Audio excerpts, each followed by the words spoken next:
दोस्तों आज की वीडियो में हम बात करेंगे जेठ महीने की पूर्णिमा तिथि के बारे में।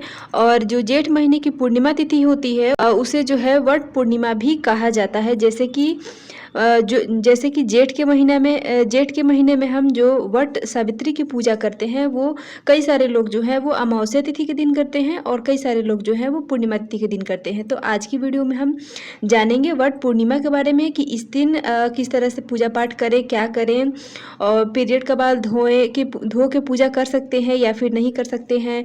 व्रत नहीं करते हैं कोई सा भी, यानी कि वट सावित्री का भी हम पूजा नहीं करते हैं और पूर्णिमा का भी व्रत नहीं करते हैं, तो क्या हमें सिंदूर करना चाहिए, क्या आज के दिन हमें रुई का उपयोग करना चाहिए या फिर नहीं, यानी कि रुई की बाती का प्रयोग करना चाहिए या फिर नहीं।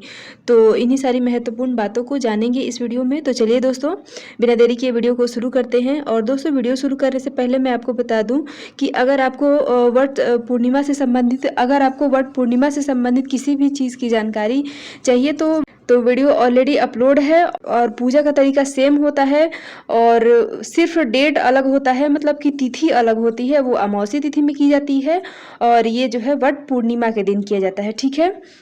तो बाकी सारी पूजा की सामग्री, पूजा की विधि, दान की विधि सारी एक जैसे ही होती है और बहुत ज़्यादा कंफ्यूज होने की ज़रूरत बिल्कुल भी नहीं है। अब हम देख लेते हैं वट सावित्री की पूजा और हमें और व्रत किस दिन रखना है। तो देखिए दोस्तों, सबसे पहले अगर हम बात करें तिथि की, सबसे पहले हम तो तिथि ही देख लेते हैं कि जेठ महीने की पूर्णिमा तिथि कब प्रारंभ होगी और कब समाप्त हो जाएगी। तो देखिए दोस्तों, तिथि जो है वो प्रारंभ होगी 10 जून 2025 को सुबह में 10:38 पे और समाप्त हो जाएगी 11 जून 2025 को दोपहर में 1:15 पे, ठीक है।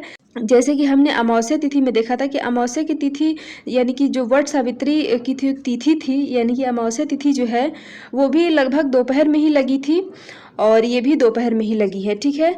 तो अब जो है व्रत किस दिन रखें। तो देखिए दोस्तों, व्रत जो है आपको चाहे पूर्णिमा तिथि की रखना चाहें या फिर वट सावित्री के रखना चाहें तो आप जो है 10 जून को ही रखेंगे।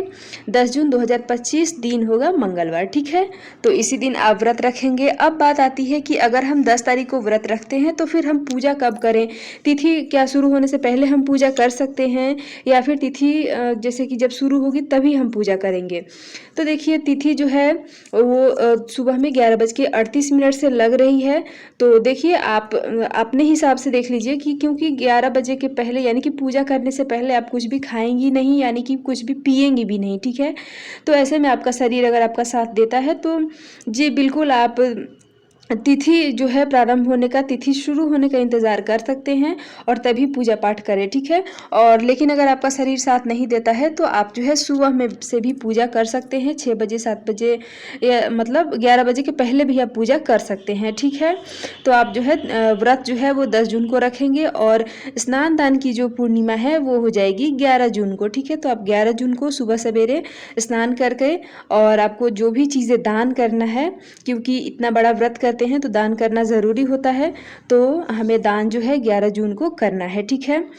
अब है कि रुई का बाती का हम प्रयोग करें या फिर नहीं। तो जी बिल्कुल आप कर सकते हैं रुई की बाती का प्रयोग, क्योंकि पूर्णिमा तिथि है। हम जो है रुई की बाती का प्रयोग अमावस्या तिथि में नहीं करते हैं, बाकी पूर्णिमा तिथि में आप कर सकते हैं। चाहे जो है रुई के गद्दे पे आप सो भी सकते हैं, ठीक है।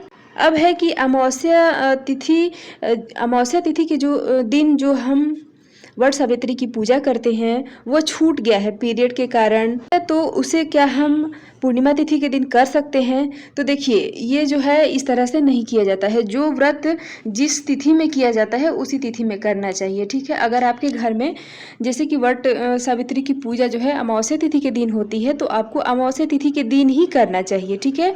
और ये मत सोचे कि अमावस्या तिथि के दिन पीरियड की वजह से छूट गया है तो हम पूर्णिमा तिथि के दिन कर सकते हैं। तो जी नहीं, अगर छूट गया है तो आप रहने दें, अगले साल फिर से कर लीजिएगा। लेकिन ये गलती नहीं कीजिएगा कि अमावस्या तिथि के दिन छूट गया है तो हम जो है पूर्णिमा तिथि के दिन कर लेते हैं, ठीक है।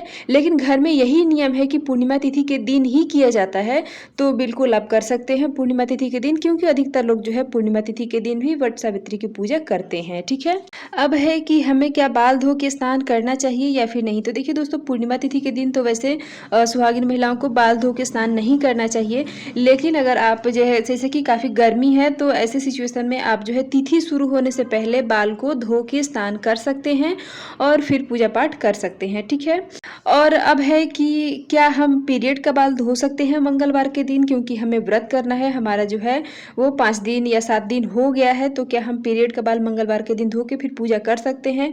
तो जी बिल्कुल धो के पूजा कर सकते हैं। और अगर पूजा नहीं करना है, जैसे बहुत सारे लोग जो है नहीं करते हैं, तो भी आप पीरियड का बाल धो सकते हैं, बशर्ते ये ध्यान रखें कि तिथि प्रारंभ होने से पहले यानी कि लगभग 11:30 बजे के पहले आप बाल धो के स्नान कर लें और तिथि में बाल ना धोएं, तो ये ज़्यादा सही होगा, ठीक है।